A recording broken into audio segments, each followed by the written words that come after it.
عليه توكلت وهو رب العرش العظيم. اللهم صل علی سیدنا محمد وعلی آل سیدنا محمد وبارک وسلم۔ ایک بڑا اہم مسئلہ ہے نماز تہجد کے حوالے سے، صلاۃ التہجد کے حوالے سے، تو اس کے حوالے سے دو چار باتیں میں عرض کرنا چاہتا ہوں جو سوال کیا ہے کہ نماز تہجد یا صلاۃ التہجد جو ہے اس کا وقت کب شروع ہوتا ہے اور کب تک رہتا ہے۔ میں نے خود اپنی آنکھوں سے یہ بات دیکھی، میرے اپنے مشاہدے کے اندر بھی ہے کہ لوگ عشاء کی نماز کے بعد تہجد کی نماز کو مان کر راضی ہی نہیں ہیں۔ اسی طرح جو لوگ تہجد پڑھنے والے بھی ہیں وہ تہجد اس وقت پڑھتے ہیں جب تہجد کا وقت ختم ہو جاتا ہے۔ اکثر لوگوں کی نماز تہجد وہ نہیں ہوتی جب کہ وہ تہجد پڑھ رہے ہوتے ہیں۔ بالخصوص ہماری مائیں یہ خطا کرتی ہیں، لا علمی کی وجہ سے ان سے یہ غلطی ہوتی ہے۔ باقی اللہ قبول کرنے پہ آئے تو وہ قبول کر لے، لیکن جو اصول و ضوابط ہیں یا جو شریعت کا مسئلہ ہے ہم نے تو اس کو بیان کرنا ہے۔ پہلی بات یعنی جو سوال ہے کہ تہجد کا وقت جو ہے وہ کب شروع ہوتا ہے اور کب ختم ہوتا ہے۔ جس طرح دیکھیں آج کل عشاء کی اذانیں ملک بھر میں تقریباً 7:15 سے 7:30 کے درمیان میں ہو رہی ہیں، تو ہم بجائے 7:15 لگانے کے ہم 7 کر لیتے ہیں، تو عشاء کی اذانیں ہو رہی ہیں 7 بجے۔ تو جو ہی 7 بجے عشاء کی اذانیں ہوئیں تو آپ نے عشاء کی نماز پڑھ لی، گھر میں خواتین نے، مردوں نے مسجد میں پڑھ لی۔ آپ فرض کیا 7:30 بجے 8 بجے عشاء کی نماز سے آپ فارغ ہو گئے۔ بس اب یہ عشاء کی نماز پڑھ کے جب آپ فارغ ہو گئے تو تہجد کا وقت شروع ہو گیا۔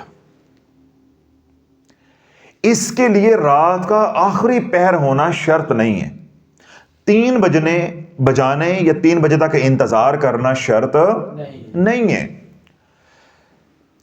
جب آپ نے عشاء کی نماز پڑھ لی تو تہجد کا وقت شروع ہو گیا، اور یہ وقت جاری رہے گا جب تک طلوع فجر نہیں ہو جاتا، فجر کی اذانیں نہیں ہو جاتی۔ اب میں نے ابھی یہ بات کہی کہ میرے اپنے مشاہدے کے اندر بھی ہے کہ ہماری مائیں اکثر یا ہمارے بزرگ اکثر گھر میں تہجد کی نماز اس وقت پڑھ رہے ہوتے ہیں جب تہجد کا وقت ہی نکل چکا ہوتا ہے۔ وہ غلطی کہاں ہوتی ہے؟ وہ غلطی اللہ والوں نہیں کرنی، ہماری تہجد کی نماز نہیں ہوتی۔ آج کل ٹھنڈ میں اٹھے بھی، ٹھنڈے پانی سے وضو بھی کیا، نرم گرم بستر بھی چھوڑا، بیماری سستی بھی ہوتی ہے، تھکاوٹ بھی ہوتی ہے، سب کچھ اللہ کو راضی کرنے کے لیے برداشت بھی کیا، پھر بھی اللہ راضی نہ ہوا یا نفع اس کا جو ہونا چاہیے تھا وہ نہ ہوا، تو پھر اس کو عمل کا فائدہ۔ اب خطا کہاں ہوتی ہے؟ ہمارے ملک میں بالخصوص، پھر ہندوستان کے اندر بھی اور بنگلہ دیش کے اندر بھی، یہ تینوں چاروں ملکوں کے اندر، افغانستان کے اندر بھی، یہ جو خطہ ہے ساؤتھ ایشیا، اس کے اندر قباحت یہ ہے یا پریشانی یہ ہے کہ نمازوں کے اوقات مقرر نہیں ہیں، یعنی اذان کے اوقات مقرر نہیں ہیں۔ کوئی اول مثل میں پڑھ رہا ہے، کوئی دوم مثل میں پڑھ رہا ہے، اور کوئی آخری مثل سوم مثل کے اندر جو ہے وہ پڑھ رہا ہے۔ تو یوں ہمارے ہاں اذانیں 1.25 گھنٹہ 1.5 گھنٹہ اذانیں جو ہے وہ چلتی رہتی ہیں۔ اب اللہ والو جو اذان صبح فجر کی آپ کے گھر میں آتی ہے، جس کی آواز ہر گھر میں ایک آواز آتی جو بالکل قریب کی مسجد ہوتی ہے، اس کا مطلب یہ نہیں ہے کہ اس وقت طلوع فجر شروع ہوا ہے۔ میں نے کیا کہا تھا؟ خطا سمجھ نہیں، بات غلطی سمجھ نہیں ہے۔ آج کل پاکستان کے اندر عام دنوں میں غیر رمضان کے اندر جب طلوع فجر کی اذانیں ہوتی ہیں، جب فجر کی اذان کی آواز آپ کے گھر میں آتی ہے، آپ کے کانوں سے ٹکراتی ہے، اس سے کم و بیش آدھا گھنٹہ پہلے وقت تہجد کا ختم ہو چکا ہوتا ہے۔ تو یہ مولوی حضرات کیا کرتے ہیں کہ یہ اذانیں دیر سے دیتے ہیں، یہ اس حدیث پاک کو لے کر چلتے ہیں کہ فجر کی نماز دیر سے پڑھنا، یعنی سورج نکلنے کے قریب ہو تو وہ زیادہ افضل ہے۔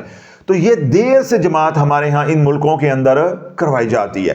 اب ہم پاکستانی یہ سمجھتے ہیں کہ جب اس فجر کی اذان آئی تو یہ طلوع فجر کا وقت شروع ہو گیا، تہجد کا وقت ختم ہو گیا، جبکہ اس اذان سے آدھا گھنٹہ پہلے وقت ختم ہو چکا ہے۔ اب میں دلیل دیتا ہوں۔ آج کل اذانیں جو ہے فجر کی وہ 5:45 بجے ہو رہی ہیں، 5:45 پہ۔ اگر کل سے روزہ شروع ہو جائے تو یہی اذانیں 5 بجے پہ چلی جانی ہیں۔ تو اس کا کیا مطلب ہے کہ جو بعد میں اذانیں جو ہیں وہ 5 بجے چلی جائیں گی تو وہ طلوع جو ہے وہ صادق میں دی جا رہی ہیں، وہ طلوع صادق میں دی جا رہی ہیں، تہجد کے وقت میں دی جا رہی ہیں۔ جب تک طلوع فجر کا وقت نہیں شروع ہوگا اذان ایک لمحہ بھی پہلے نہیں دی جاتی، بلکہ جو طلوع صادق ختم ہوئے 1-2 منٹ گزر جاتے ہیں پھر فجر کی اذان دی جاتی ہے۔ اگر ابھی طلوع صادق چل رہا ہوگا آپ اذان دے دیں گے، وہ تہجد کی اذان کہلوائے گی، وہ نماز فجر کی اذان نہیں کہلوائے گی۔ مثال کے طور پہ طلوع فجر جو ہے وہ 5 بجے شروع ہوتا ہے تو آپ اذان دیں گے 5:04 پہ، تاکہ آپ کی تسلی ہو جائے کہ طلوع صادق ختم ہو گیا، اب ہم فجر میں شامل ہو چکے ہیں۔ تو میں نے آپ کو کیا دلیل دی کہ کل اگر روزے شروع ہو جائیں تو سحری کا وقت ختم ہو جائے گا تو کیا ہوگا، اذانیں پیچھے آ جائیں گی۔ وہ جو رمضان المبارک میں جو فجر کی اذانیں ہوتی ہیں وہ بالکل صحیح وقت پہ ہوتی ہیں، یعنی جو ہی طلوع فجر شروع ہوتا ہے ساتھ ہی روزہ بند ہو جاتا ہے، سحری کا وقت ختم ہو جاتا ہے۔ جب سحری کا وقت ختم ہوا، سادہ طریقے سے یہ سمجھ لیں تہجد کا وقت بھی ختم ہو گیا۔ سحری کا وقت ختم، تہجد کا وقت بھی ختم۔ تو اب عام دنوں میں کیا ہوتا ہے کہ اذانیں تہجد کا وقت ختم ہونے کے آدھا گھنٹے کے بعد شروع ہوتی ہیں، 20 منٹ کے بعد شروع ہوتی ہیں، پھر وہ پولیاں ماشاءاللہ وہ 1.25 گھنٹہ پہ چل دیا رہتی ہیں۔ ہمارے ہاں یہ ترتیب ہے، وہ جو جس کو آواز آ رہی ہے وہ یہی سمجھتا ہے کہ ابھی تو اذان ہونے والی، ابھی تو ہماری مسجد کی اذان آئی نہیں، تو کیا کرتا ہے وہ، اگر فرض کرو وہاں پہ 5:30 بجے فجر ہو رہی ہے تو وہ 5 بجے اٹھ گیا، تو 5 بجے اب تہجد کا وقت تو ختم ہو گیا ہوا ہے۔ اب اس نے وضو کیا، اس نے کہا ابھی اذانیں تو نہیں آئی، چلو میں 2 نفل ہی پڑھ لوں، ابھی 5 منٹ اذان میں رہتے میں 2 نفل ہی پڑھ لوں، تو وہ 2 نفل تو ہو جائیں گے، وہ تہجد نہیں ہوگی۔ مسئلہ اصل میں جو آپ کو سمجھانا چاہ رہا تھا وہ یہ ہے کہ وہ نفل کے طور پہ تو آپ پڑھ سکتے ہیں، لیکن اگر آپ یہ کہیں کہ میں تہجد پڑھنے والا ہوں تو میری تہجد ہو جائے گی، وہ تہجد کی نماز نہیں ہوگی۔ آگے کیا ہوگا، اگر آپ تہجد پڑھنے والے پکے ہیں، باقاعدگی سے پڑھتے اور رات کو آپ عشاء کے وتر بھی چھوڑ دیتے ہیں اور وہ آپ پڑھتے ہیں تہجد کے ساتھ، اب تہجد کا وقت ہی گزر چکا ہے، اب آپ پڑھیں گے تو وہ محض نفل ہوں گے، ان کے ساتھ آپ وتر نہیں پڑھیں گے، وتروں کا وقت ختم ہو چکا ہے۔ تو وتر جو پڑھنے ہیں وہ ہم نے تہجد کے وقت پڑھنے ہیں، طلوع فجر سے پہلے پڑھنے ہیں۔ تو اب طلوع فجر ہو گیا ہے، تہجد کا وقت ختم ہوئے آدھا گھنٹہ یا 20 منٹ ہو چکے ہیں، تو آپ کو روزانہ وتر نہ پڑھنے کا گناہ بھی ملتا رہے گا۔ اور پڑھ آپ کیا رہے ہیں، تہجد، پڑھ آپ کیا رہے ہیں، تہجد، کہ جی میں تہجد کے ساتھ وتر پڑھتا ہوں یا میں تہجد کے ساتھ وتر پڑھتی ہوں۔ لیکن اگر آپ وقت کا خیال نہیں رکھیں گے تو آپ بجائے نماز تہجد کی پڑھ کے ثواب کمانے کے، آپ عشاء کے وتروں کا وبال بھی اپنے اوپر لیتے جائیں گے۔ اس لیے وہ تمام حضرات جو کبھی کبھار تہجد پڑھتے ہیں انہیں میں یہ کہوں گا کہ کبھی بھی وتر نہیں چھوڑیں، رات کو وتر پڑھ کر سوئیں۔ یہ نہ ہو کہ تہجد تو گئی ہے ساتھ واجب بھی جائے، وہ نفل ہے ساتھ واجب کا وبال بھی ہمارے اوپر آ جائے۔ اور وہ حضرات جو ماشاءاللہ پکے ہیں، جن کو اللہ رب العزت نے یہ توفیق دی ہے کہ وہ تہجد کی نماز پڑھتے ہیں، تو انہیں میں یہ کہوں گا کہ جو آپ کے محلے کے اندر مسجد ہے اس کی جو اذان جس کو آپ فالو کرتے ہیں کہ بھئی ہم نے روزہ ان کے ساتھ کھولنا ہے یا نمازیں اس اذان کے ساتھ ہم پڑھتے ہیں، تو اس اذان سے 1 گھنٹہ پہلے آپ تہجد پڑھیں۔ 1 گھنٹہ پہلے آپ الارم لگائیں تاکہ 1 گھنٹہ پہلے آپ اٹھیں گے۔ مثال کے طور پہ اس مسجد کے اندر فجر کی نماز، فجر کی اذان 5:30 بجے ہو رہی ہے تو آپ 4:30 بجے اٹھنے کی عادت بنائیں، تاکہ آپ 15-20 منٹ واش روم میں ہو کے اپنی ضرورت پوری کر کے وضو کر کے آپ آ جائیں، تاکہ پھر بھی 15-20 منٹ آپ کے پاس ہوں، اس میں آپ آرام کے ساتھ تہجد بھی پڑھ لیں گے اور نفل بھی پڑھ سکتے ہیں۔ تو جب آپ تہجد اور نفل پڑھ کے فارغ ہو جائیں، یعنی وتر پڑھ کے فارغ ہو جائیں، تو ابھی بھی اذان کے اندر 20 سے 25 منٹ ہونے چاہیے۔ اگر 20-25 منٹ نہیں ہے تو اس کا مطلب کیا ہے کہ آپ کی تہجد نہیں ہوئی، آپ فجر کے وقت میں پڑھ رہے ہیں۔ تو ان باتوں کا خیال رکھنا ہے۔ اور اگلا سوال پوچھا نہیں، میں اب اس کے ساتھ تھوڑی سی وضاحت کر دیتا ہوں کہ تہجد جو ہے اس کے آپ جیسا میں نے کہا کہ وقت جو ہے وہ عشاء کے بعد شروع ہو جاتا ہے اور طلوع فجر تک چلتا ہے. اب آپ نے عشاء کی نماز پڑھ لی, ٹھیک ہے, 8 بجے. آپ 8 بجے کھانا وانا کھا کے آپ سو گئے. آپ کی رات کو آنکھ کھل گئی 11 بجے. آپ اٹھ کے تہجد پڑھ لے, اٹھ کے تہجد پڑھ لے. اللہ بولو یہ کوئی مشکل ہے؟ ہمارے ہاں دین کو اتنا مشکل بنا دیا گیا ہے, یعنی قرآن و حدیث کا مطالعہ نہیں ہے, سنی سنائی باتوں پہ. تو ہمارا ایک ذہن بن گیا ہوا ہے کہ تہجد کی نماز وہ صبح جا کے ہونی ہے. اب اس وقت اٹھنا بہت محال ہوتا ہے. اب سردیوں کی راتیں ہیں, جتنا بھی بندہ تھکا ہوا ہو, جو بندہ رات کو اچھے طریقے کے ساتھ اپنا معمولات وغیرہ کر کے وقت پہ سو جائے گا اور صبح فجر پہ اس نے اٹھنا ہے, 5-7 گھنٹے نہیں ہے, پورے 7 گھنٹے ہوتے ہیں, آرام سے 7 گھنٹے. یعنی رات کو آپ 10 بجے بھی سو جاتے ہیں تو صبح 5 بجے تک 7 گھنٹے ہو جاتے ہیں. تو فجر کی اذانیں تو ہونی جا کے 5:45 بجے جا کے, تو 7 گھنٹے سے اوپر جو نیند اگر آپ لیں گے تو وہ نیند آپ کو نفع کی بجائے نقصان دینا شروع ہو جائے گی. تو اب آپ دیکھیں اگر آپ 7 گھنٹے مسلسل سوتے ہیں تو اس میں آپ کی 2-3 دفعہ آنکھ کھل جاتی ہے. بعض لوگ ہوتے ہیں شوگر کے مریض ہوتے ہیں, وہ پیشاب کے لیے چلے جاتے ہیں, کوئی رفع حاجت کے لیے چلا گیا, کوئی فون آ گیا, کوئی بیل ہو گئی, کوئی بچہ رو پڑا, کوئی پیشاب کے لیے چلا گیا. تو آپ 8 بجے 8 بجے عشاء کی نماز آپ نے پڑھی, 10 بجے آپ کھانا وانا کھا کے سو گئے اور آپ کی آنکھ کھل گئی 12 بجے, آپ تہجد پڑھ لو. آپ کی آنکھ کھل گئی 1 بجے, آپ تہجد پڑھ لو. 2 بجے آپ تہجد پڑھ لو. 3 بجے آپ تہجد پڑھ لو. 4 بجے آپ تہجد پڑھ لو. 5 بجے آپ تہجد پڑھ لو. بجائے کہ آپ پابند کر لیں اپنے آپ کو کہ بھائی میں نے فلاں وقت اٹھنا ہے. جو پکے نمازی ہیں ان کے لیے ہے کہ وہ اپنا, میں نے جیسا بتایا کہ جس اذان کو وہ فالو کرتے ہیں, جو ان کے گھر میں آواز آتی ہے, اس سے 1 گھنٹہ پہلے اٹھیں تاکہ 15-20 منٹ وضو کے لیے لگ جائیں, 15-20 منٹ تہجد کے لیے ہوں گے, اور جب تہجد پڑھ کے وہ فارغ ہو جائیں تو 15-20 منٹ ابھی کم از کم فجر کی اذانوں میں ہونے چاہیے. وہ وقت جو ہے اللہ والو اللہ سے مناجات کرنے کا ہے, دعائیں مانگنے کا ہے, ذکر اذکار تسبیحات کرنے کا ہے, اور بالخصوص تسبیح ملائکہ سبحان اللہ و بحمدہ سبحان اللہ العظیم پڑھنے کا وہ وقت ہے. اس وقت اللہ رزق کے دروازے کھول دیتا ہے, وہ قبولیت کی گھڑیاں ہوتی ہیں. تو وہ تو اس طرح پڑھیں گے. تو جو لوگ کبھی کبھار تہجد پڑھتے ہیں یا کہتے ہیں ہمیں رات مشکل ہوتی ہے, ان کے لیے میں نے بتایا کیا ہے کہ جب آپ عشاء پڑھ کے سو جائیں اور اس کے بعد آپ تہجد پڑھ لیں. اب یہاں پہ ایک سوال آئے گا, کیا تہجد کے لیے سونا شرط ہے؟ تہجد کے لیے سونا شرط اس معنی میں ہے کہ تہجد نماز ہی ایسی ہے جو سونے کے بعد اٹھ کے پڑھی جاتی ہے. تہجد نماز ہی ایسی ہے جو سونے کے بعد اٹھ کے پڑھ جاتی ہے. لیکن اس میں یہ شرط نہیں ہے, مثال کے طور پر جس طرح اب ہم ہیں, اب ساری رات جاگتے ہیں, تو اب ہم ساری رات جاگتے ہیں اس کا مطلب ہم تہجد نہیں پڑھ سکتے. بات سمجھ آ رہی؟ اس طرح علماء ہیں, وہ کوئی تحقیق کا کام کر رہے ہیں, وہ ساری رات جاگ رہے ہیں, کیا وہ تہجد نہیں پڑھ سکتے؟ طالب علم ہیں, وہ پیپروں کی تیاری کر رہے ہیں, ساری رات جاگ رہے ہیں, پڑھ رہے ہیں, کیا وہ تہجد نہیں پڑھ سکتے؟ ایسے ہزاروں نہیں لاکھوں مسلمان ہیں جو ڈپارٹمنٹل اسٹور پہ کام کرتے ہیں, ڈاکٹرز ہیں, ہاسپٹل پہ ڈیوٹیاں ہیں, فارماسیوٹیکل جو فرینچائز ہیں, میڈیکل اسٹور جن کو آپ کہتے ہیں ان پہ ڈیوٹیاں ہیں, کئی اور نوعیت کے کام ہیں جو رات کو بھی کھلے ہوئے ہوتے ہیں. وہ اب ساری رات جاگتے ہیں, اس کا مطلب وہ تہجد نہیں پڑھیں گے, وہ تہجد نہیں پڑھیں گے. تو اس لیے یہ نہیں ہے کہ جو سوتا نہیں ہے اس کی تہجد ہوگی نہیں. جو افضل ہے وہ یہ ہے کہ آپ سوئیں اور سو کے آپ اٹھیں, پھر آپ تہجد پڑھیں. اب وہ لوگ جو کہتے ہیں جی ہم سو گئے, پھر حضرت صاحب ہمارے سے اٹھا نہیں جاتا, پھر آنکھ لگ جاتی ہے, پھر یوں ہو جاتا ہے, پھر یوں ہو جاتا ہے, تو بھئی آپ کے لیے, آپ کی آسانی کے لیے تو عشاء کی نماز کے اندر جو آخری 2 نفل ہیں وہ اس لیے تو اس میں شامل کیے گئے ہیں کہ اگر آپ عشاء کی نماز پڑھیں گے, اس کے بعد آپ وتر پڑھنے کے بعد جو 2 نفل پڑھ لیں گے وہ تہجد کے قائم مقام بزرگان فرماتے ہیں, علماء فرماتے ہیں, وہ ہو جاتے ہیں. رات کو آپ عشاء کی نماز باجماعت پڑھ کے سوئیں, صبح فجر کی نماز باجماعت پڑھ لیں, آپ ساری رات عبادت کے اندر ہی ہیں, آپ ساری رات عبادت کے اندر ہی ہیں.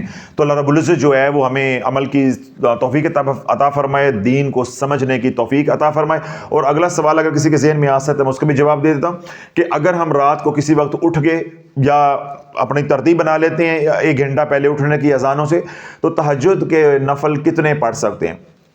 تہجد کے نفل جو ہے جو اللہ کے نبی علیہ الصلوۃ والسلام نے پڑھے ہیں زیادہ سے زیادہ وہ ہے 12، 2 سے لے کے 12، لیکن عمومی طور پہ جس کے اوپر زیادہ روایتیں ہیں وہ ہیں 8۔ حضور علیہ الصلوۃ والسلام عمومی طور پہ 8 نوافل پڑھتے تھے اور 7 3 وتر پڑھتے تھے۔ 8 اور 3 کتنے ہو گئے؟ 11، یعنی 11 رکعتیں رات کے آخری پہر جب بھی حضور علیہ الصلوۃ والسلام کی ترتیب بنی ہوئی تھی، جب بھی آپ اٹھتے تھے تو آپ یہ 11 رکعتیں عمومی طور پہ پڑھتے تھے۔ اور اگر کبھی وقت جو ہے وہ قلیل ہے، تھکاوٹ ہے، سفر کی مصروفیت ہے، یا مزار شریف جو ہے طبیعت ناساز ہے، تو حضور علیہ الصلوۃ والسلام نے 2 بھی پڑھے ہیں۔ 2 رکعتیں پڑھ لی، پھر 7 3 وتر پڑھ لی، کتنے ہو گئے؟ 5۔ کبھی آپ نے 4 پڑھی۔ اب یہ 4 ہے، یہ اوس درجہ ہے۔ 4 کیا ہے؟ اوس درجہ ہے۔ تو 4 پڑھ لی، 7 3 وتر پڑھ لی، تو کتنے ہو گئے؟ 7۔ اس طرح کبھی 6 پڑھے اور کبھی 8 پڑھے، اور 8 اور 3 11۔ اور کبھی کبھار بہت کم، لیکن کبھی کبھار حضور علیہ الصلوۃ والسلام نے 12 رکعتیں بھی پڑھی۔ 12 اور 3 ہو گئے 15۔ اس لیے اولیاء اللہ مشائخ جو ہے انہوں نے 12 کی تعداد کو پکڑا ہوا ہے۔ مشائخ نے 12 کی تعداد کو پکڑا ہوا ہے۔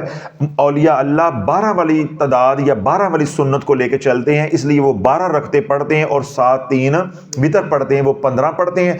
عام جو لوگ ہوتے ہیں وہ 8 پڑھتے ہیں، اور جو عوام الناس ہوتی ہے وہ عمومی طور پہ 4 پڑھ لیتی ہے۔ تو یوں 2 سے لے کے 12 تک اللہ جتنی بھی توفیق دے دے، جتنی اس وقت آسانی ہو، اس کے ساتھ آپ وتر پڑھ لیں۔ ایک بات۔ دوسری بات جو اس کے اندر مسئلہ ہے، وہ تمام حضرات جو پکے تہجد پڑھنے والے نہیں ہیں، ان کو میں کہوں گا کہ کبھی بھی وتر کی نماز نہیں ساتھ ملانی۔ رات کو وتر عشاء کے ساتھ پڑھ کے سوئیں۔ اگر خدا نخواستہ تہجد رہ جائے گی، آپ کو وتروں کا گناہ بھی ساتھ ملے گا، کیونکہ وتر جو ہے وہ واجب ہے اور یہ جو ہے وہ نفل ہے۔